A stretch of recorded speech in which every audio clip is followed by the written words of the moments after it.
12. Le message et la compréhension. La compréhension, l'énergie qu'il incarne est celle de la compréhension et communication, le dieu de l'étoile du matin qui règne avant l'aube. Alors là, c'est un nom imprononçable, donc je vais m'en passer. Voilà, je voulais dire avant, j'ai un pote qui m'a dit que Don James Boudreau avait fait 10 heures de vidéo, j'en avais vu que 3. Et c'était marrant, parce que j'ai regardé un petit peu la 4e qu'il avait fait, ou la 3e, je sais plus, 3 heures en fait, voilà. Et il parle du cycle complet qui redescend. Et que il faut s'aimer, on n'est pas obligé de comprendre parce que. Donc il avait déjà calé ça, il l'avait pas fait à la seconde, et pas aussi précisément. Ah, donc j'ai commis une erreur en disant qu'il avait pas trouvé ça. Mais par contre, il dit qu'on ne doit pas le comprendre. Bah, justement, je suis de l'avis contraire, c'est que maintenant il est temps de le comprendre. C'est pour ça que j'explique tout ça d'ailleurs. Petite parenthèse. Ne pas avoir peur et de la difficulté de changer, car mode de fonctionnement passé très présent. Changer de société, comme je vous avais dit juste avant. Ça c'est la base, hein. Ça c'est la base à partir de 0. Avec ça, vous pouvez commencer une société viable, on va dire.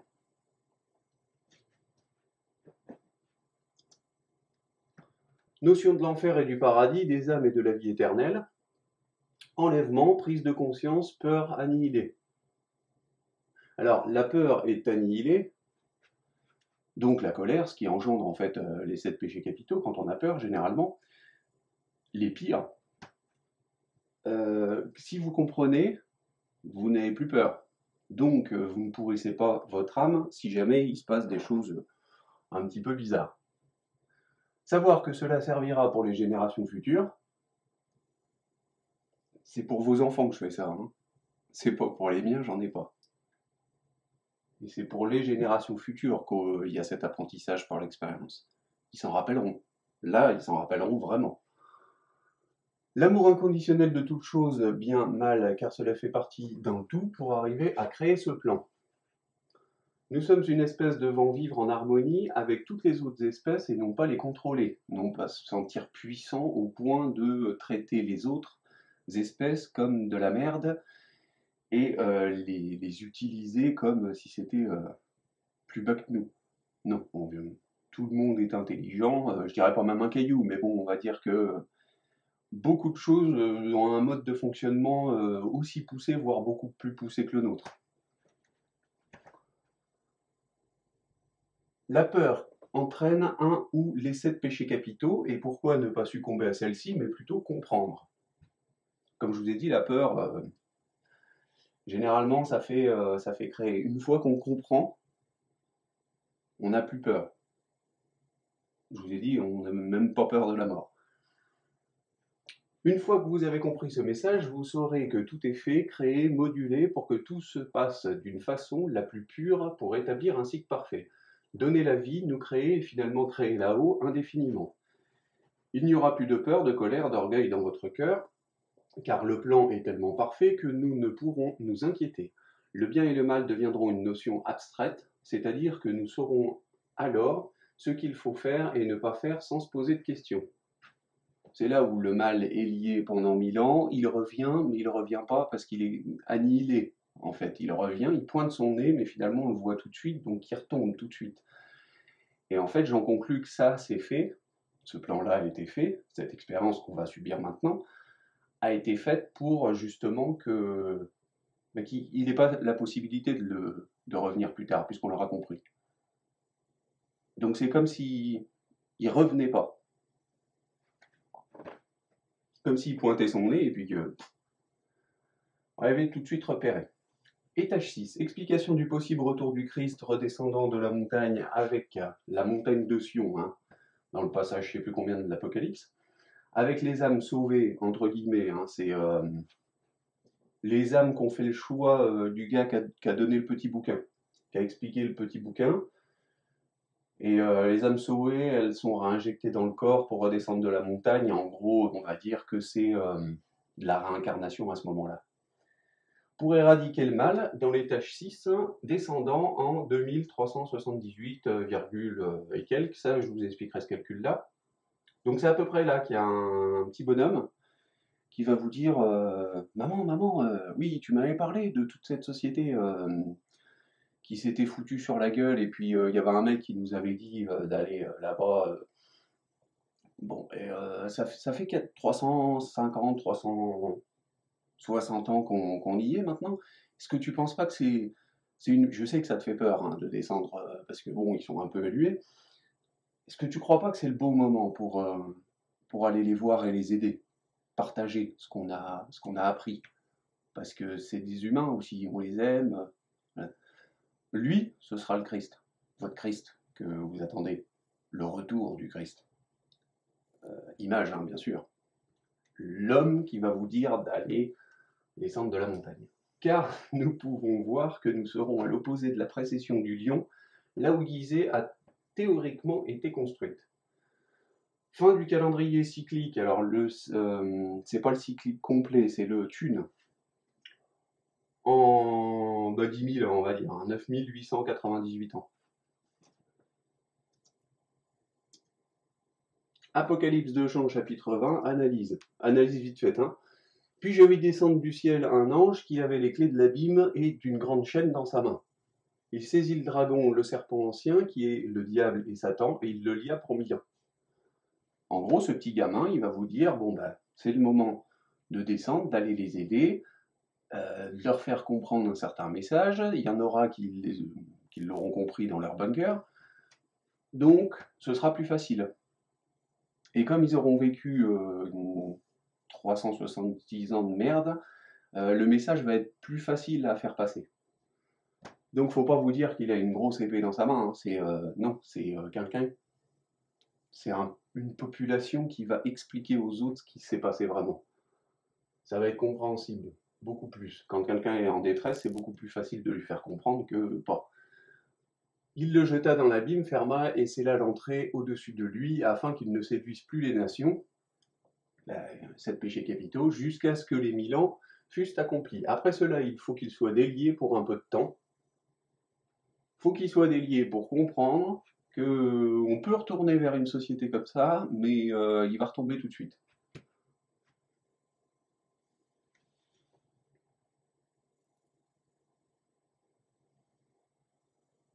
Quand les 1000 ans seront accomplis, Satan sera relâché de sa prison, et il sortira pour séduire les nations qui sont aux quatre coins de la terre, Gog et Magog, afin de les rassembler pour la guerre. Leur nombre est comme le sable de la mer. Et ils montèrent sur la surface de la terre, et ils investirent le camp des saints et la ville bien-aimée, mais un feu descendit du ciel et les dévora. En gros, ils viennent, mais ils viennent pas. Un feu descendu du ciel, c'est pas une météorite qui va tous les exploser, ou peut-être, hein, mais je pense pas. Hein. C'est plutôt une prise de conscience qui va se faire. Alors là, on va repartir sur ça, 13 signes astrologiques, pour comprendre pourquoi je vous dis que... pour expliquer la précession, en fait. Hein. Là, c'est mon calcul, ici. C'est ça, en fait, divisé par 31 558 149, qui est le taux en secondes que la Terre met à tourner autour du Soleil. Donc tout ça, divisé par ça, multiplié par 13 signes astrologiques, fois 5. Parce qu'un signe astrologique est découpé en 5. Ça me donne 25 627. Ce qui nous donne à peu près la précession. Hein. On dit que c'est 26 000 ans. Ben, là, c'est un peu plus juste, on va dire, 25 627 années. Donc là, on va prendre ces 25 627. Le milieu de l'ère du lion, c'est moins 10 435. Gizeh a été construite en moins, a été finie d'être construite en moins 10 435 pour nous marquer la précession du lion, le milieu de celle-ci, ce qui permet d'avoir... c'est une horloge. C'est une horloge, oui, mais pourquoi? on a vu, enfin on a vu, si vous saisissez ce que je dis, Gizeh et l'Arche de Noé. Mémoire de l'eau plus vibration, ça donne ADN injecté dans l'eau et population qui se développe à un instant T. Donc là, on va la prendre comme horloge. Donc ça nous donne 15 192. Moins 2017, ça nous donne 13 175. Pour arriver à aujourd'hui, en fait. Donc le milieu de la précession, la mienne, c'est divisé par 2, 12 813. Donc 13 000, celui-là, là. Moins ça nous fait 361 ans. À partir de 2017, donc plus 2017, ça nous donne 2378 ans.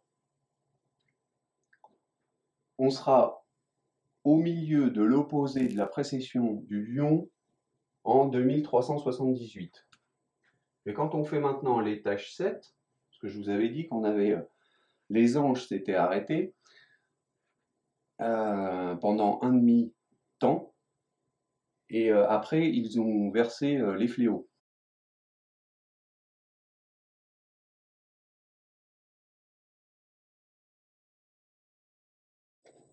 On a semé la merde en gros. Donc 1993 moins 1618, ça c'est l'étage 7, ça donne 375. Bon, c'est proche, c'est pas précis, hein, mais c'est proche. Donc 375 divisé par 2, ça donne 187 ans. On a semé la merde pendant 187 ans. Bien comme il faut, hein, c'était le départ. Après, on attend le 7e fléau, donc est-ce qu'il faut le prendre en compte ou pas? Voilà. Ben, on va se baser là-dessus. Donc vous voyez que ça c'est assez proche pour nous dire éventuellement que entre 2350 ans, pour prendre une grosse fourchette, et 2400 ans, bah, va y avoir cet enfant qui va vous dire c'est bon, c'est le moment, on peut y aller. On peut aller les voir, les autres en bas là. Donc ça c'est l'étage 7, de 2032 à 2400, milieu, cycle, précession opposé au lion.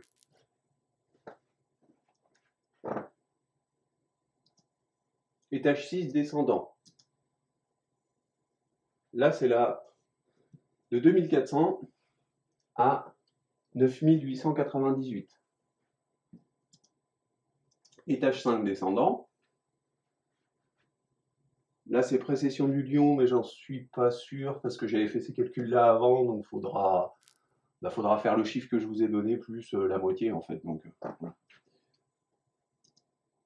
Étage 4 descendant. Étage 3 descendant. Possible retour du mal après les 1000 ans de l'Apocalypse de Jean. Donc 1000 ans, les années bibliques, égal à 2520 fois 1000, 2 520 000 ans. Donc c'est là que le mal revient dans la société, en gros, les 7 péchés capitaux, le fonctionnement par ça. Le mal revient, et si on en suit le raisonnement des 70 semaines, calculé par 1000 ans. Ce chiffre-là. Alors 2 millions, c'est là. La manifestation, le mal. La patience, la justice. Là, si vous voulez prendre en compte la théorie, ce qui est expliqué comme quoi il va revenir dans la société et puis il va être explosé par une boule de feu, bah, on peut se dire que c'est la justice. La patience, c'est le sang qui monte, et puis la justice, c'est le moment où il est annihilé. Pour plus tard. Je crois qu'on aura oublié 2-3 trucs déjà. Étage de descendant. En cette période-là, vers 350 millions d'années, un jour durera 26 heures. Et une année, alors 360 ou 340, là je me suis peut-être planté. Faudra vérifier tout ça. Possibilité d'une humanité développée au point de maîtriser le retour dans le temps et d'envoyer des messages étant à passer ce cap, sans pour autant modifier le passé puisque tout est déjà vécu.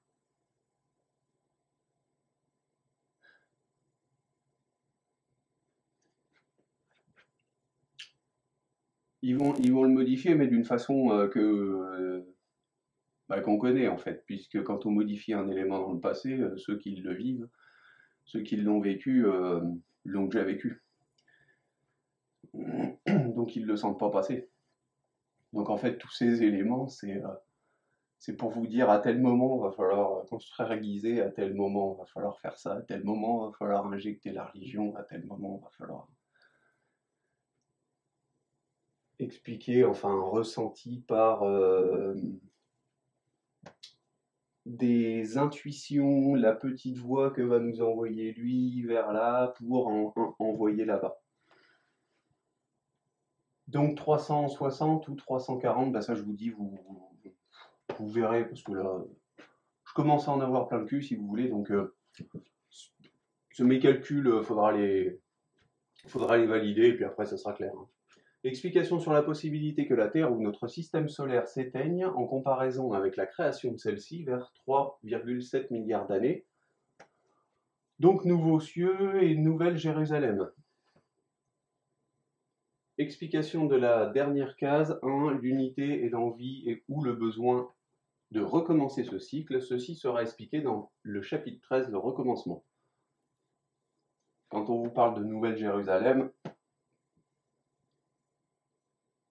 dans le chapitre 21 ou 20, 21 et 22, c'est habitation autre part.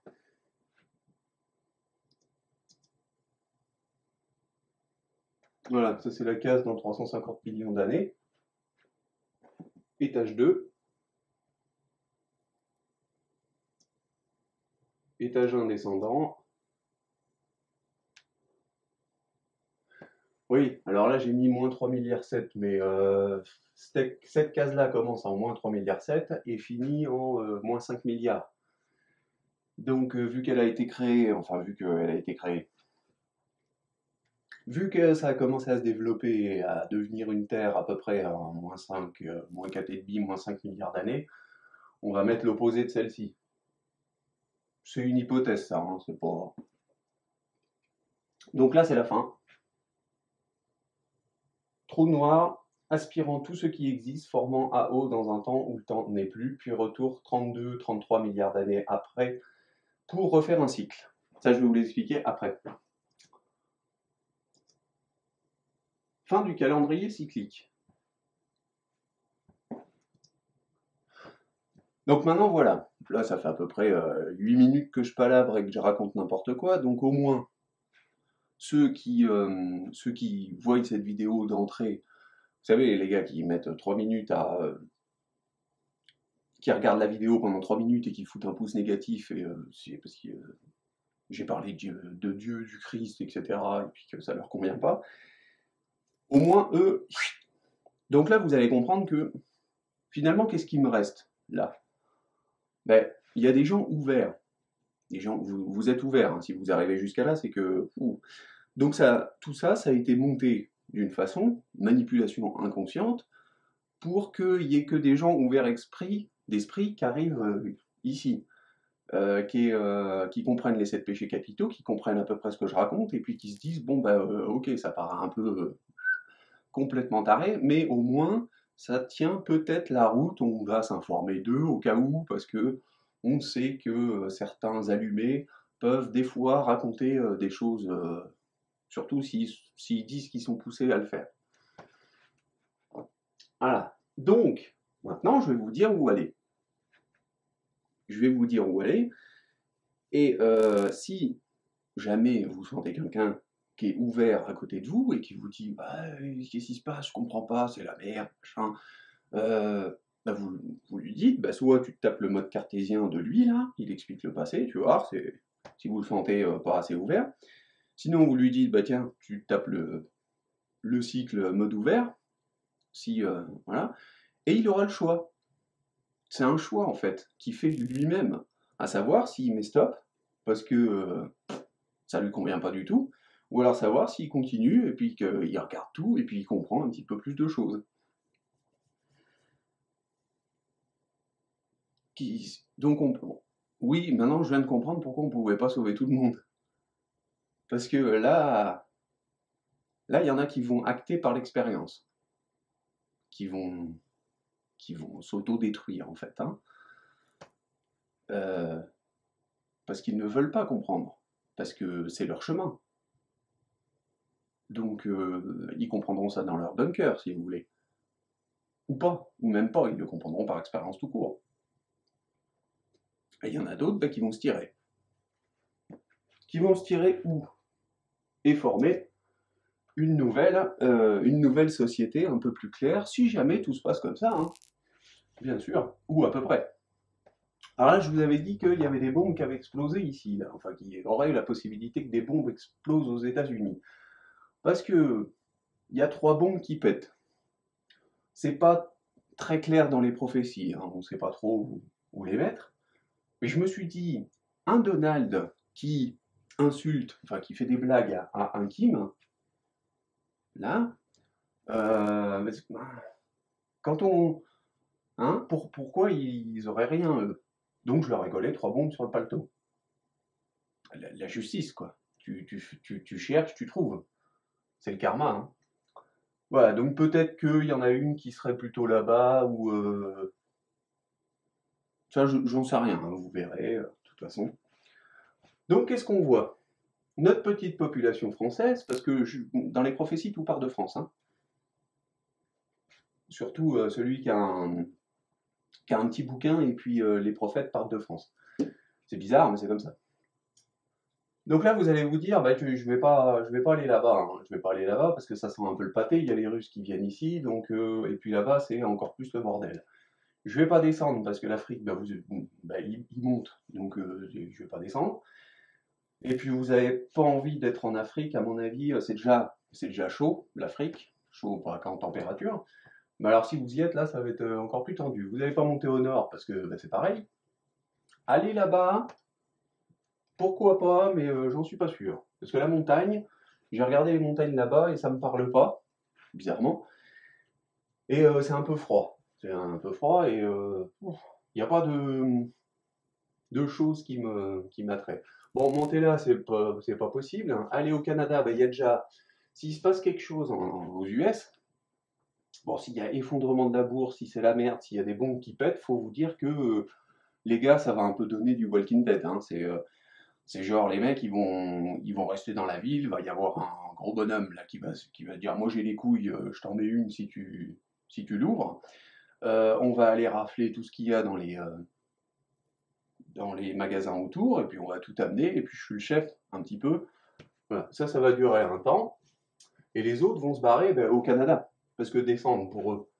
Là, le Mexique, il y a un mur, ils ont empêché les Mexicains d'arriver. S'ils commencent à descendre pour aller vers eux, c'est un peu se tirer une balle dans la tête, quoi. C'est attends, tu nous empêches de venir chez nous pendant X temps, et puis là tu viens dès qu'il y a un problème chez toi. Non. Donc les Canadiens, c'est à peu près les seuls à pouvoir accueillir, sont un petit peu frères et sœurs, on va dire. On va dire. Donc ici, il nous reste ça. Il nous reste ça. Alors il y a un élément, enfin il y a une petite partie assez intéressante ici. Alors on se dit, ouais, mais pourquoi ça? Parce que ça fait pas ça. C'est un peu plus gros. Et pourquoi ce serait pas touché? Ben parce que qu'est-ce qu'on en a à foutre de balancer des bombes ici? Les mecs, ils sont en train de se mettre sur la gueule, là, hein. Donc, ils vont pas s'amuser à balancer des bombes ici ou en Australie qui leur a rien fait. C'est complètement illogique. Ils vont pas se dire, ah ouais, il y a un pays qui est pas touché, voilà. Non. Qu'est-ce qu'on irait foutre une bombe sur les Péruviens, sur l'Argentine, sur le Brésil, pourquoi pas, mais on va toucher ça, on va pas toucher la forêt, ça sert à rien. C'est complètement illogique niveau stratégie de guerre. Aucune utilité de taper là-dedans. Donc ça, on va dire que ça va pas être touché. Ok. Donc là, il y a quand même une sacrée bonne distance de tout, hein. Donc maintenant, pourquoi ce serait safe? Parce que là, il y a les précipitations qui font comme ça. Donc elles remontent. Donc déjà, tout ce qui vient du nord, ça circule comme ça, en circuit fermé. Là, ça circule comme ça, et là, ça monte. Donc généralement, c'est pas trop pollué par là, hein. Puis là, ça descend, mais bon, il n'y a pas de bombe qui pète là, apparemment. Donc là, c'est assez safe. Là, c'est les courants marins. C'est pareil, ça remonte. Là, ça tourne, et puis là, ça fait comme ça. Ou ça, c'est les vents. Ah, bah, c'est les vents. Ça, c'est les courants marins. Bon, les courants marins font pareil. Non, c'est pas là. Si, c'est là. Pour celui-là. Et là, il tourne en boucle pour celui-là. Donc si vous vous dites qu'il y a des radiations ici, bah ça descend pas. Ça descend pas parce que là, il y a une ligne qui fait que ça tourne en rond. Donc, on va dire hypothétiquement que pendant X années, ce ne sera pas trop touché par les radiations qui pourraient y être. Et c'est assez safe comme endroit parce que c'est pas bombardé, c'est inutile de bombarder cette Terre. Hein. Je ne vois pas l'utilité, faudra être complètement con. Donc, qu'est-ce qu'on a? On a une montagne avec une petite bâtisse qui a été construite il y a X temps, qui s'appelle Machu Picchu, à 2438 mètres d'altitude, qui a été construite et puis qui a été abandonnée. Le truc, quand même, on va dire que si vous êtes, si on vous dit d'aller sur une montagne et que vous voulez un endroit safe pour planter, pour reconstruire une civilisation, je crois que là, il n'y a pas mieux. Hein. C'est en haut, à 2500 mètres. Il fait une température entre 12 et 24. Les nuits sont fraîches. Il y a pas mal de pluie. Ça peut accueillir 10 000 personnes. Vous pouvez planter. Chaleur et humidité. Bon, bah, parfait pour planter, quoi. Pour élever, et ça fait 325 millions, 326 millions de mètres carrés. Donc il y a de quoi vivoter. Voilà. Donc moi, c'est ces petites structures-là, qui fait partie d'une des 7 merveilles du monde, qui me dit, tiens, un truc qui... Pourquoi cette structure a été faite et pourquoi les gens sont barrés comme ça du jour au lendemain en nous laissant ça, qui est magnifique. Hein. Il y a une source qui tombe, qui coule pour alimenter. Il n'y a pas de problème. Bon, le seul problème, c'est que c'est entre deux failles. Mais après, ça va pas bouger, donc ça peut aller.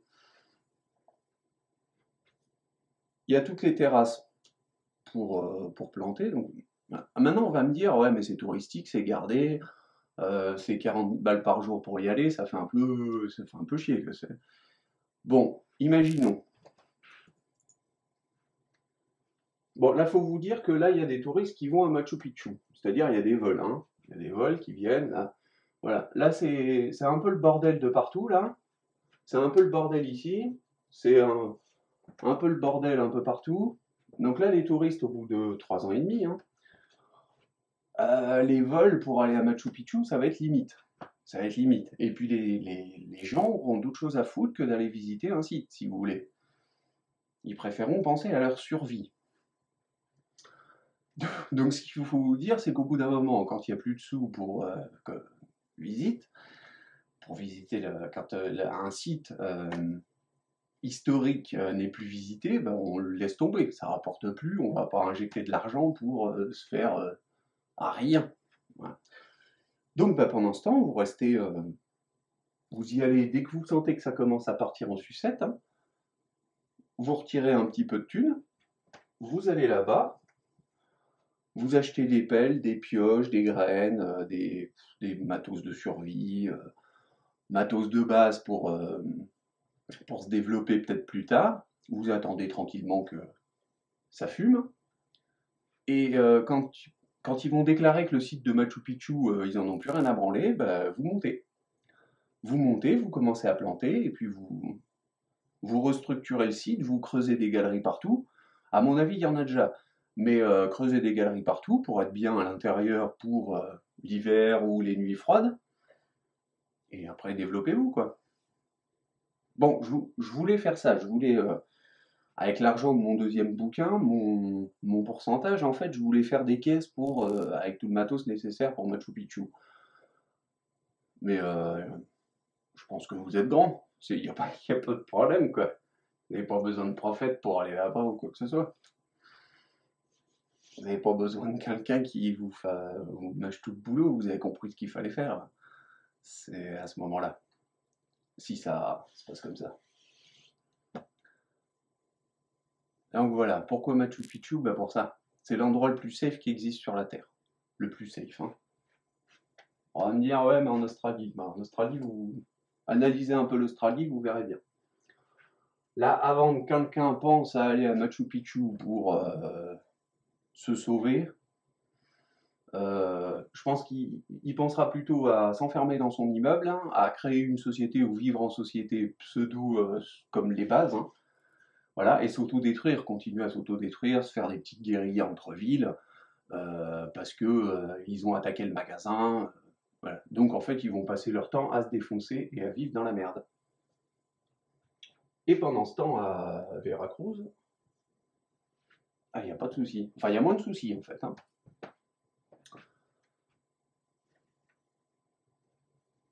Donc maintenant, vous comprenez bien que pour les gens qui iront là-bas, ça, ils vont avoir moins de notions, enfin plus de notions que eux qui sont en train de se mettre dessus, l'esprit plus ouvert, l'esprit. Donc c'est peut-être même pour ça que j'ai été entre guillemets choisi, réveillé ou je sais pas quoi pour donner cette explication, parce que je suis imbuvable en fait. Je suis imbuvable. Mon explication est imbuvable pour certains. Voilà, maintenant on va passer au 13. Recommencement, ascension, l'énergie qu'il incarne est celle de l'achèvement de toute chose et fructification, le Dieu suprême de la création. Donc arrivé là, vous avez compris pourquoi ce livre et cette explication. Pour vous faire comprendre. Pourquoi nous avons touché à la Bible, mais que l'Apocalypse et la Genèse restent telles quelles. Pour envoyer des signaux, mais des signaux intouchables, pour modifier une façon de penser pour que tout arrive à cet instant T. Et pas après. Pourquoi les passages 1 et 4 de l'Apocalypse de Jean montrent-ils les premiers instants d'un changement de passé venant du futur? On peut penser à un retour dans le temps. Pourquoi le mal est aussi fort en ces jours? Compréhension du bien et du mal, nécessité de connaître cette notion, puisque une fois qu'on la connaît, on ne fait plus, on écoute sa petite voix. Comment un des êtres, nous, plus tard, peut-il envoyer des messages du futur dans le passé sans pour autant empêcher le pire pour nous en cet instant d'arriver? Soit lui, dans 350 millions d'années, avec une antenne physiquement capable de se déplacer. Lui, il donne juste les intuitions, les songes et... Pourquoi un voyageur dans le temps ne peut changer autre chose que ce que nous avons vécu? Parce que si nous l'avons vécu, c'est qu'il l'a déjà changé. Donc en fait, nous n'avons même pas conscience qu'il l'a changé. Le type qui a changé le passé. Donc en fait, notre passé a été modifié et nous n'en avons même pas conscience. On suit une trame. Et il est parfait, puisque il se passe comme ça. Ce qu'il se serait passé si la notion bien mal n'était arrivée que bien plus tard, ça je vous l'ai dit, on aurait eu des pétards un petit peu plus forts et capables de faire d'autres merdes. C'est pour ça qu'il y a peut-être un retour dans le temps à partir du 4e chapitre. Que les 7 péchés capitaux, ça suffisait pas, qu'il fallait faire d'autres choses. Que notre dernier espoir, que de revenir dans le temps pour qu'elle soit assimilée par expérience bien plus tôt. Oui, donc c'est le dernier espoir, donc c'est pour ça le retour dans le temps. Pour ça le chapitre 4 et 5 de la peau. AO, donc alpha oméga, l'instant parfait où tout est regroupé en une chose, aspiré dans 16,64 milliards d'années par un trou noir et recraché, donc recraché et re-explosion, trou blanc, par celui-ci il y a 16,64 milliards d'années pour former un cycle parfait. Pourquoi une promesse d'âme sauvée et la damnation pour les autres? On va dire pour nous faire peur. Après, il faut peut-être aller pousser le truc et se dire âme sauvée, ouverture d'esprit et compréhension de tout, plus de peur. Elles attendent aux côtés d'Ao le moment où il les fera redescendre pour acter, avant le retour du Christ. Du soi-disant Christ, du soi-disant gamin qui va vous dire là, il va réinjecter des âmes, on va dire. Ça parle clairement de réincarnation, hein, donc on peut se dire qu'elles ont tout passé dans leur tête, celles-ci. ou alors on sera à un niveau assez élevé pour comprendre tout, et donc en fait on peut penser qu'on est des âmes réincarnées à ce moment-là. C'est quand vous vous êtes tapé, enfin quand cette population qu'aura glandé 400 ans à Machu Picchu aura développé et sera arrivé à un éveil de Kundalini, et puis il sera arrivé à beaucoup de choses, euh, on peut se dire que c'est des âmes réincarnées, hein, presque. Elles sauront qui elles sont.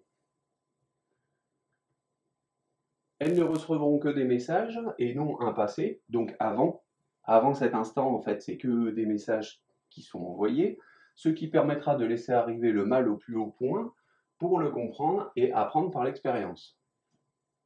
Elles n'auront pas de souvenirs maintenant, et il sera obligé de les guider pour que le cycle se déroule comme il se doit. C'est seulement à la réincarnation, au moment de la redescente de Christ, qu'elles seront réinjectées dans des corps pour éradiquer le mal. Ça, comme je vous ai dit, réinjecté ou pas, ou on arrivera à savoir directement à comprendre directement ce qu'on est. Elles vivront éternellement, c'est-à-dire se souvenir de nos vies antérieures et donc de tout le passé.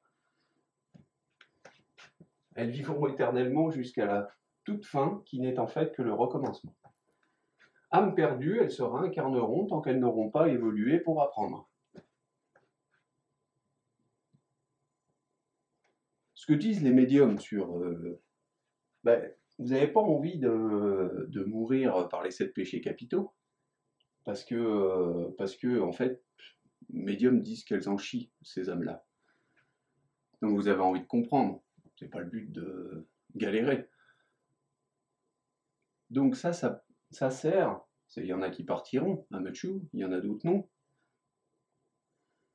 Mais ça sert ça pour justement ceux qui resteront, qui n'ont pas la possibilité de partir, ou qui comprendront qu'ils ont 78 ans, et puis qu'est-ce qu'ils iraient foutre là-bas, parce que c'est complètement idiot et égoïste de leur part. Hein. Ils vont peut-être aider, ça dépend quelle science ils ont, et enfin qu'est-ce qu'ils peuvent donner. Sinon, si c'est juste par ego, c'est idiot, donc ils vont le comprendre d'eux-mêmes. Comme ma mère qui me dit qu'est-ce que tu veux qu'on aille foutre là-bas.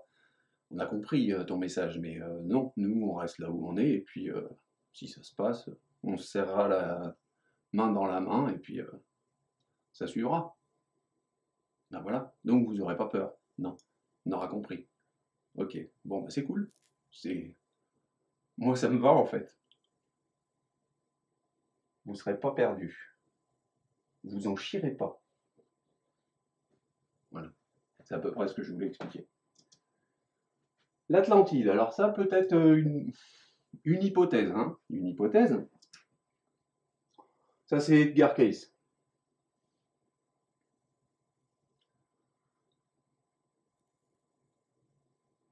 Qui dit pas mal de choses. Je vous laisse lire.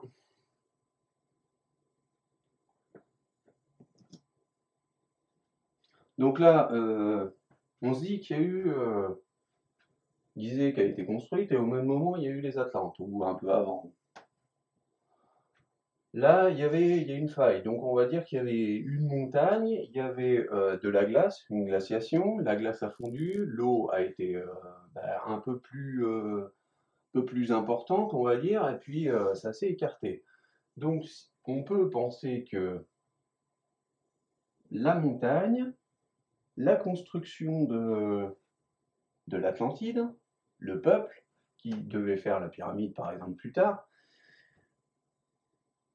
toute l'Atlante, on peut imaginer. Et vu que ça a fait comme ça, ça se déplace là. Puisqu'on voyait la cité, en fait, là il y avait la cité et là il y avait une montagne. Donc on peut se dire que c'est dans ce triangle-là. Bon, après c'est à des millions milliers de mètres sous la mer, donc c'est pas évident, hein. Mais ça me paraît plus plausible ici. Ça, c'est les lignes de Lez. Donc c'est plus facile à comprendre. À comprendre que ça c'est Gizeh, donc c'est en plein milieu hein, des lignes de Lez. Alors ça parle pas du tout aux zététiques, les lignes de Lez, hein, mais quand on se dit que chaque chose a des méridiens, chaque être humain a des méridiens, pourquoi pas la Terre aussi?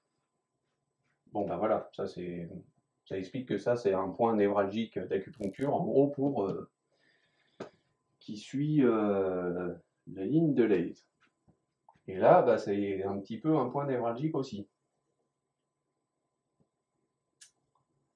Donc on se dit que les Atlantes, ils ont peut-être 100 000 ans, 50 000 ans, ils ont construit leur société, ils viennent peut-être du futur, carrément, puisqu'on n'a rien retrouvé, donc en fait. Ou alors ils ont été développés par la deuxième lignée, pas celle d'Adam, mais enfin pas celle du fils d'Adam, pas celle de Seth, mais l'autre. Et là on voit un Thoth qui redescend, Thoth l'Atlante, hein, il y en a un qui redescend de cette lignée-là pour revenir dans la lignée de Noé. Donc on peut se dire que bah, c'est eux. Et pendant que lui construisait les pyramides, bah, eux, ils commencent à partir en sucette, ou pas, se détruire entre eux, et puis voilà. C'est mon explication, après vous la prenez pas, ça c'est vous qui voyez. Hein. Donc là, bah, j'en ai mis un peu plus. Là, c'est les petites pierres portées par Obélix ici, là. Voilà. Là, c'est les lignes regroupant quelques sites. Ici, là, si vous suivez un peu ce que je raconte, vous savez à peu près ce que c'est. Là, c'est la Bosnie. Alors, la Bosnie, je suis pas sûr que ce soit une pyramide, mais par contre, il y a un signal qui sort de là, j'ai acheté le CD d'ailleurs, au-dessus de la pyramide, qui envoie un son. C'est un son bizarre qui tourne en boucle. Et il y a une plaque de métal en dessous. Donc, je ne sais pas trop si c'est un petit indice pour comprendre la mémoire de l'eau. Là, c'est Crimée, là où il y a des pyramides aussi. Là, c'est Gizeh, Mohenjo-Daro, Angkor Wat, Yonaguni, donc décalage carte, bah, ça je sais pas. Ça se trouve, c'est les lignes de Leys qui sont mal placées parce que c'est sur un rond, donc c'est un peu le bordel. Kincho, pyramide. Alors ça, il y avait, je crois, une pyramide il y a 450 000 ans, ou un truc comme ça, ou c'est celle-là. Begonchan, pyramide aussi, qui est bizarrement aussi sur les lignes. Bermude, bah là le triangle. On peut se dire que c'est bizarre. Pourquoi ils rentrent pile dans les lignes de Leys? Maya, donc les Mayas ici. Hein. Sphère mégalithique, ici. L'île de Pâques, là. Nazca et Machu Picchu. Là, on se dit, merde, là, c'est les glyphes de Gosford. On se dit, merde, il y a quand même pas mal de trucs. D'une civilisation qui a construit, qui connaissait ça. C'est bizarre. Soit on leur a injecté dans leur tête de dire mon petit loup, tu vas me construire ça comme ça, de telle façon, avec des outils qu'on va te donner, parce que ça va être trop compliqué pour toi. Soit c'est une civilisation future qui est venue dans le passé pour construire ça. Les extraterrestres, je vous ai dit, je suis pas pour. Voilà, donc moi ça me pose question, là, tout ça, si vous voulez. Là, j'ai pas de réponse, hein, ça c'est vous qui le saurez. Mais pourquoi pas, faut se pencher là-dessus. Chambre de l'Amentis, Thoth l'Atlante. Alors là, j'imagine que vous l'avez lu. Si vous ne l'avez pas lu, lisez-le, c'est très bien. Bon, c'est chiant, hein, il y a 30 pages, 35 pages. Mais c'est justement ça. C'est des tablettes qui ont été retrouvées qui expliquent la vie de Thoth l'Atlante, qui était Atlante. Donc bizarre. Et puis qui est super poussé. Hein. Donc là, on a quoi? Écoute-moi bien, ô homme, retiens ce mot de puissance que je te laisse. Utilise-le et tu trouveras ce pouvoir dans sa sonorité. Prononce le mot, zin ou rou, et tu trouveras le pouvoir, mais pour qu'il soit efficace, tu dois comprendre que l'homme est lumière et que la lumière est homme. Alors là, je ne sais absolument pas pourquoi je vous raconte ça, c'est juste que j'ai trouvé un truc qui peut vous aider à voir s'il n'y aurait pas possibilité de chercher à cet endroit-là. Donc j'ai mis des lettres, vu qu'il y a 26 cases, 26 lettres, et que moi, le calendrier que j'ai fait, c'est 1, 2, 3, 4, 5, 6, 7, 8, 9, 10, 11, 12, 13. Donc là, je fais 13, 12, 11, 10, 9, 8. Donc Zin, ça fait Z, IN, donc ça fait 1, 9, 13, latitude 23, ou 1913 km. Ourou, 6 plus 9 plus 6, longitude est égale à 21, ok, ou 696 km. Lumière Est, Soleil se lève à l'Est et revient et se couche à l'Ouest. Ah oui, ça c'était pour savoir la latitude et la longitude. Indice, 1913 moins 696 est égal à 1217 km. Ça, faut bien retenir ce chiffre-là. Maintenant, on va passer à l'autre. Sache que dans la grande pyramide que j'ai construite se trouvent les clés qui vont te montrer la voie de la grande vie. Trace une ligne qui part de la grande image, sphinx, que j'ai construite, et qui va jusqu'à l'apex de la pyramide, construite comme un passage. Trace une autre ligne qui est opposée à la première, en angle et en direction. Ça fait ça, hein, à peu près. Hein. En creusant à cet endroit, tu trouveras ce que j'ai caché. L'entrée souterraine qui mène à des secrets qui furent cachés avant les hommes. Donc là, on a le sphinx, coordonnées, ça, hein, latitude 29,97, longitude 31, le dessus de la pyramide de Gizeh. Latitude, longitude, latitude, donc ça, moins ça, alors je sais pas pourquoi je divise par deux, mais bon, vous comprendrez, plus c'est pour trouver le milieu, en fait, de la ligne, hein, entre le sphinx et puis la grande pyramide. Ça nous donne ça, ça nous donne sur le parking. Donc on se dit, on va creuser sur le parking. Pourquoi pas peut-être, hein, c'est justement peut-être là qu'elle est. Longitude, pareil. Voilà. Ça nous met là.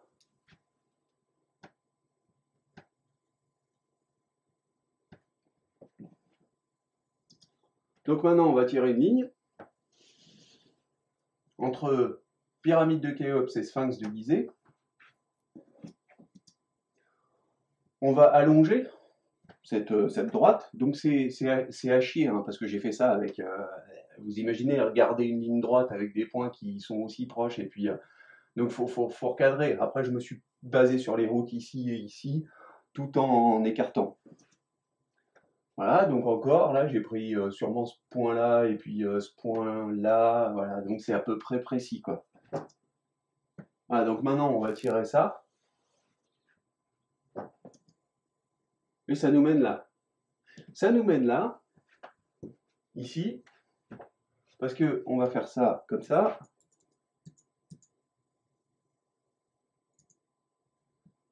Calcul des distances à partir de la latitude et de longitude. Donc latitude, on va mettre 23, 23 nord. Donc ça donne en décimale 23,38, 33, 33, 33, 33. Longitude, lieu 1, 21, 21, Zinuru.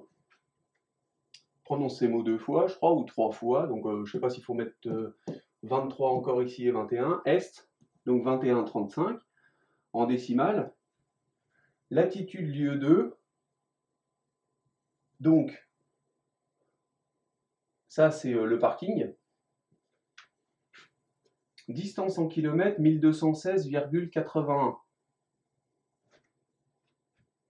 En kilomètres, hein, 1216. Je vous avais dit.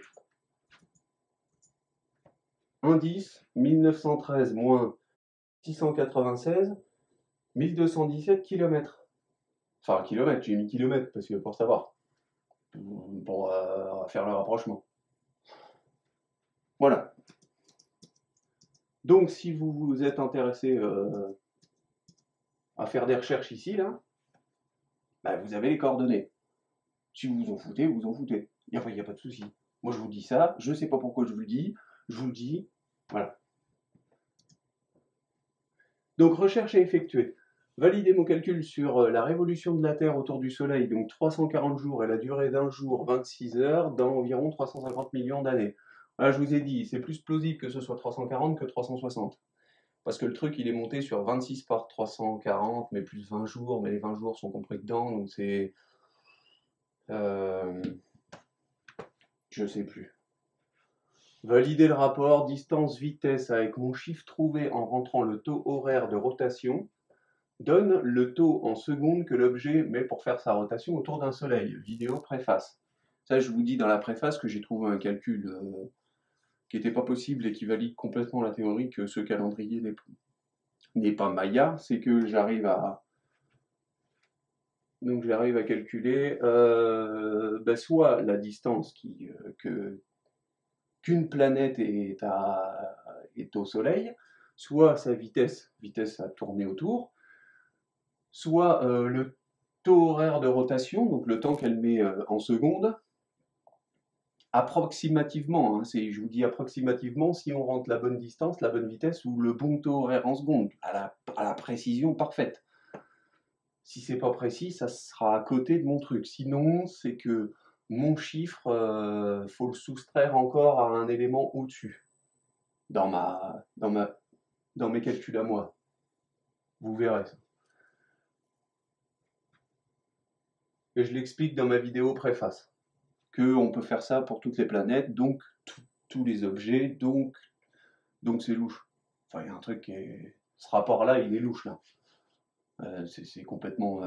c'est pareil, quoi.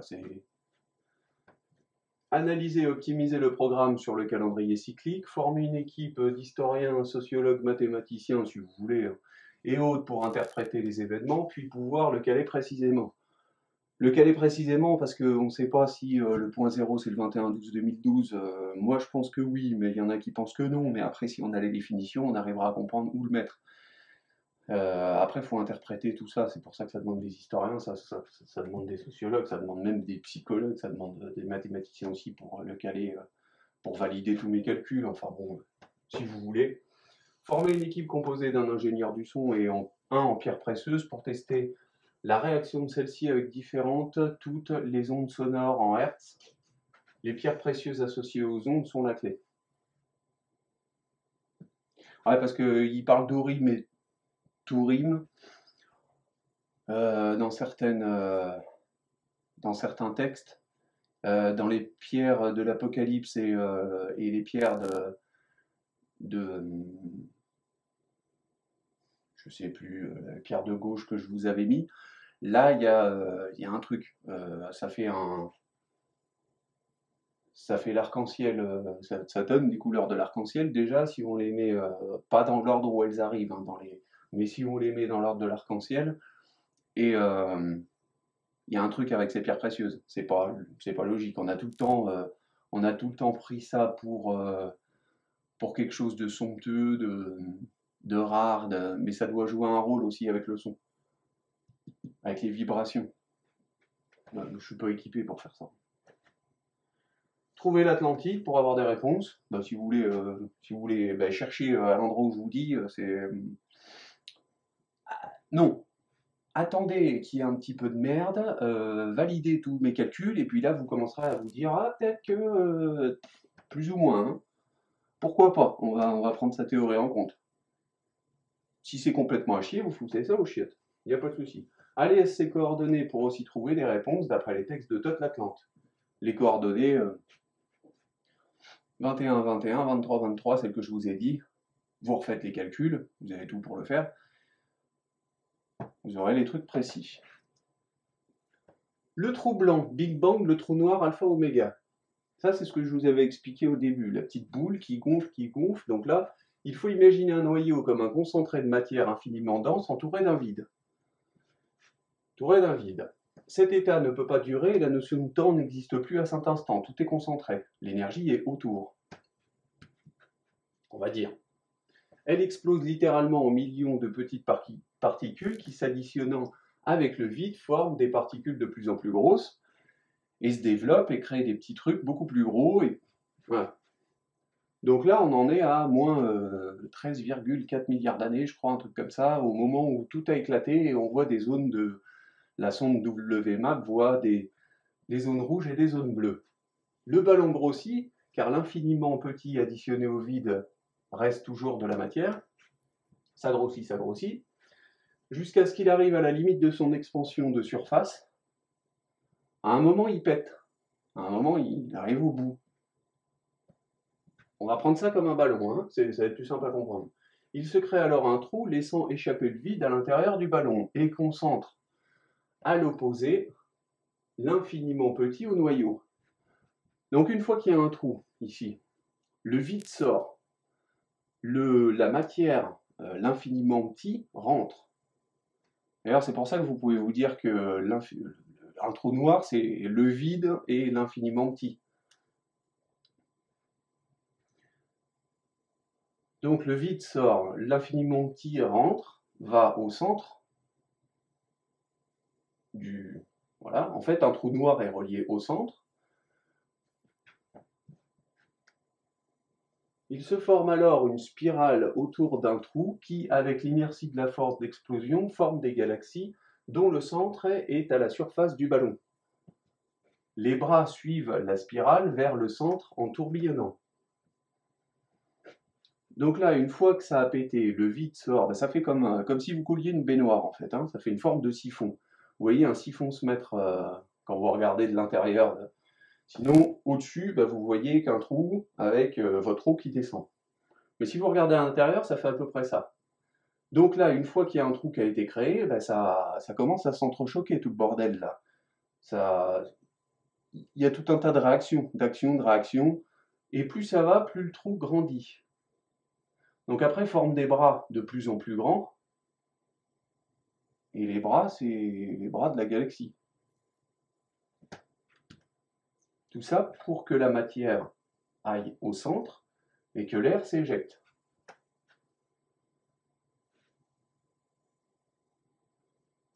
La lumière étant déformée en regardant dans un trou noir, centre des galaxies, on voit celle-ci plate due au fait que nous ne regardons pas à la surface du ballon.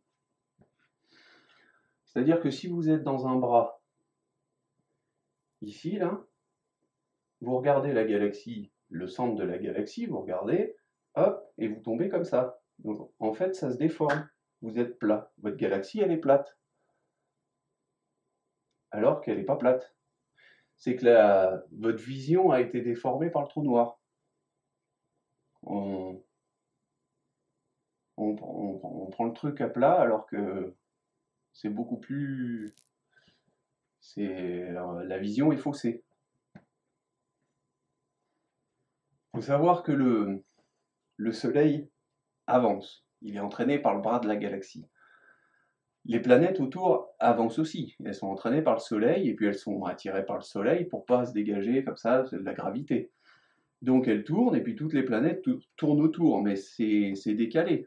Nous, on la voit plate parce qu'on ne ressent pas la force, donc on a mis tout ça à plat. Mais il y a une petite force. Et c'est pareil pour les bras de la galaxie. Et en fait, nous regardons en fait le milieu précis entre le noyau et la surface. Ce qui nous donne une vision faussée due à la courbure créée par cette spirale. Nous voyons à l'œil une boule qui n'est qu'en fait un cône inversé. Vous avez un trou noir, vous avez des particules autour. Si c'est un trou noir, si c'est une boule, elle va tout aspirer autour. Donc ça va faire comme ça, mais de tous les côtés. Ça va pas être plat. La vision va pas être plate. Si un trou noir, est-ce qu'il tourne? Est-ce qu'il tourne sur lui-même pour entraîner tous les bras de la galaxie? J'ai pas l'impression, après je sais pas. Voilà. Mais il me semble pas qu'il tourne. Donc la seule solution pour qu'il entraîne quelque chose, c'est que ce soit un puits en fait. Un puits avec justement toutes les galaxies autour qui forment des bras, qui sont aspirés. Et partout dans ce ballon, en fait, il y a des trous partout. Et toutes les galaxies, quand vous êtes au bout du bras de la galaxie, comme nous, on est proche du centre en fait, puisqu'on est au bout là. Et on remonte tout doucement pour être aspiré à la fin, dans 16 milliards d'années. C'est ainsi que chaque galaxie part de la surface et tourbillonne le long de cette spirale dont la vitesse est celle de l'explosion de base plus celle de l'aspiration de celle-ci. À l'œil nu, nous distinguons que les galaxies s'éloignent, mais en fait, elles se rapprochent de la surface, ce qui donne cette impression. Le ballon, il y a plein de trous. Il y a plein de trous, il y a plein de trous noirs. Donc les galaxies, elles se rapprochent du centre. Donc quand vous voyez une autre galaxie, c'est normal qu'elle s'éloigne, puisqu'en fait, c'est qu'on se rapproche. Donc si on regarde d'autres galaxies, elles s'éloignent toutes, puisque c'est nous qui nous rapprochons du centre. Et chaque chose est pareille, enfin chaque galaxie est pareille. Donc en fait, elles s'éloignent toutes, mais si on voit le bout, on ne comprend pas que le trou noir, c'est le bout de l'univers, en fait. Et que nous, on est proche du centre. Plus les trous noirs grossissent, plus les galaxies s'éloignent du centre, plus la matière de l'infiniment petit s'amasse au centre, plus le vide s'éjecte du ballon. Donc ça vous fait des trous noirs qui grossissent, grossissent, grossissent, grossissent en aspirant l'énergie à l'intérieur, enfin la matière l'infiniment petit à l'intérieur, la compacte en une boule qui se charge, qui est invisible, c'est toute petite, petite, petite. L'air s'éjecte, et plus ça va, plus ça grossit. La fin étant un ballon troué de partout, ayant tout aspiré en son noyau pour compresser, mordre, il y a pas de... De toute façon, il doit y avoir des feux de partout, l'infiniment petit en propulsant tout le vide à l'extérieur de ce noyau. Il devient alors une pureté de matière infiniment compressée, infiniment dense, entourée de vide qui part, effet de rebond, explose et forme alors le Big Bang, un cycle parfait infini. À force qu'il y ait des gros trous en haut là, qui aspirent, il n'y a plus de matière à l'intérieur. Donc tout est compressé en une petite boule. Une fois que tous les trous noirs se touchent, donc il n'y a plus de ballon en fait, il n'y a plus de matière interne, le vide est à l'extérieur, on retourne sur un noyau, ce noyau, il attend une fraction de seconde, il attend rien du tout, qu'est-ce qu'il fait? Il fait un rebond. Donc Hopkins, quand il avait dit qu'il y avait un trou noir avant le trou blanc, oui, il n'y avait que des trous noirs avant le trou blanc. Le vide était à l'extérieur et c'était le noyau à peu près le plus pur qui existe. L'instant où ce trou noir a tout absorbé, il dure rien du tout, puisque tout de suite il réexplose et reforme un cycle. Ça donne le trou blanc. Et je crois que c'est cet instant-là qu'on appelle le paradis, parce que cet instant-là, il n'y a plus de temps. Après, je sais pas, ça. Ça, c'était pour au cas où. Monsieur Barrault en ait quelque chose à branler de ce qu'il y a après ou avant. Voilà, il pourra peut-être se poser la question et se dire est-ce que notre vision n'est pas déformée par rapport au trou noir, vu qu'on essaye de. Pourquoi pas, hein. Voilà. Sur-efficient et normaux-pensants, ça je vous ai dit, les normaux-pensants, c'est l'élément parfait pour avancer, mais faut pas qu'il avance sur une voie qui est ouverte comme ça. Faut le guider le plus sereinement possible. Pour ça, c'est les 7 péchés capitaux qui sont les 8 peurs données par les surefficients. Surefficient, quelqu'un qui réagit beaucoup plus vite. Fin.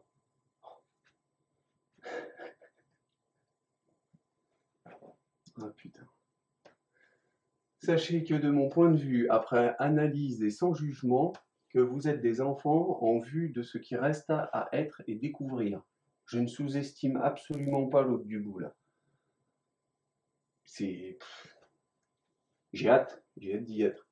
Des enfants jouant, vivant, courant chacun de leur côté, mais dans la même direction. Cette direction arrive à un précipice et je suis là pour vous en faire prendre conscience. Lorsque vous arriverez au bord, beaucoup continueront, mais vous, arrêtez-vous, regardez autour de vous, analysez et réfléchissez à tout ce que je viens de vous expliquer. Vous comprendrez alors que la route que je vous donne est moins périlleuse que le gouffre où vont aller beaucoup qui vont apprendre par l'expérience. C'est parce que je vous aime et je les aime aussi, eux, hein. Je leur ai donné le choix de regarder mon truc. Ils l'ont pris. Donc si vous êtes dans un bunker et que vous regardez ça, c'est votre choix, c'est le choix que vous avez fait quand vous l'aviez, vous ne l'avez pas pris.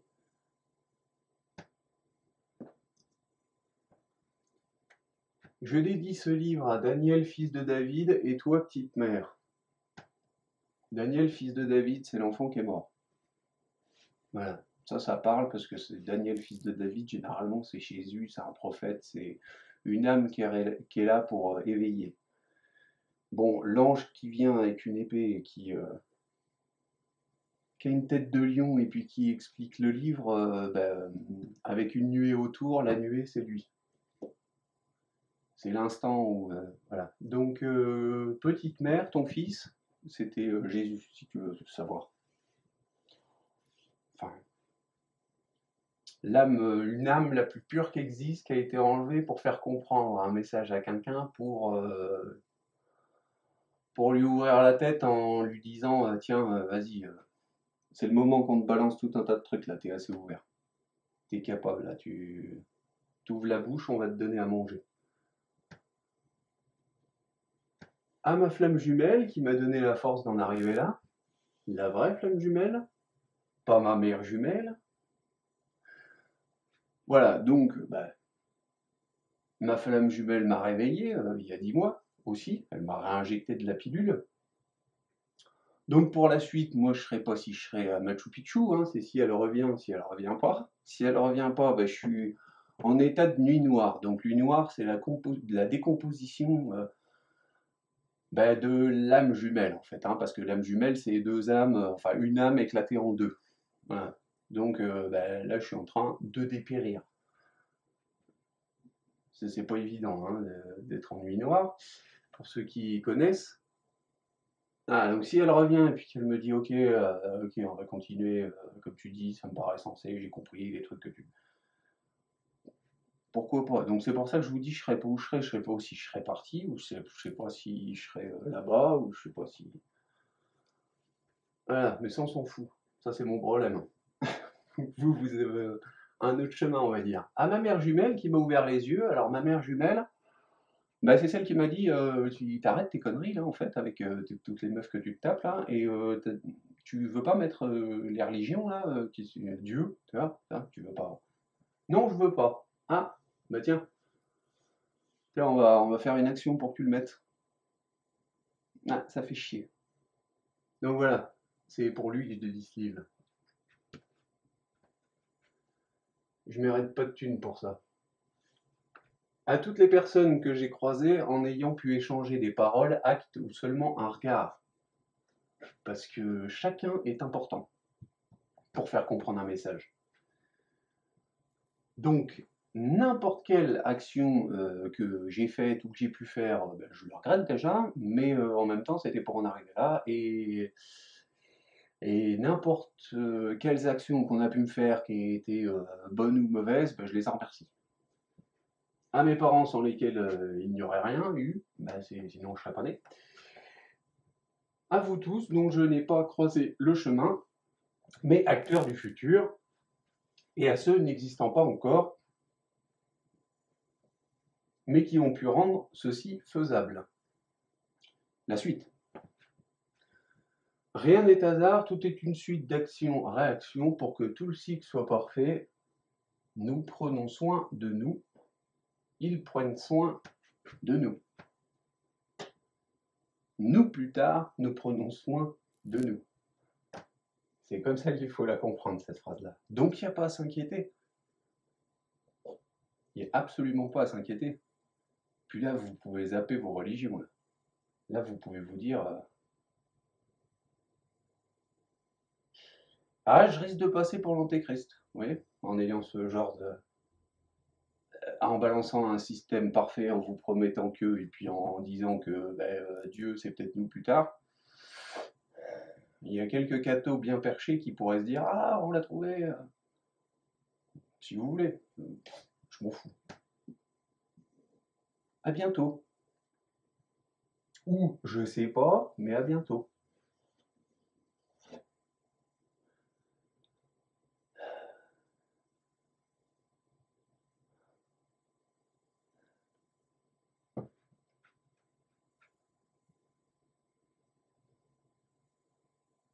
C'est fini.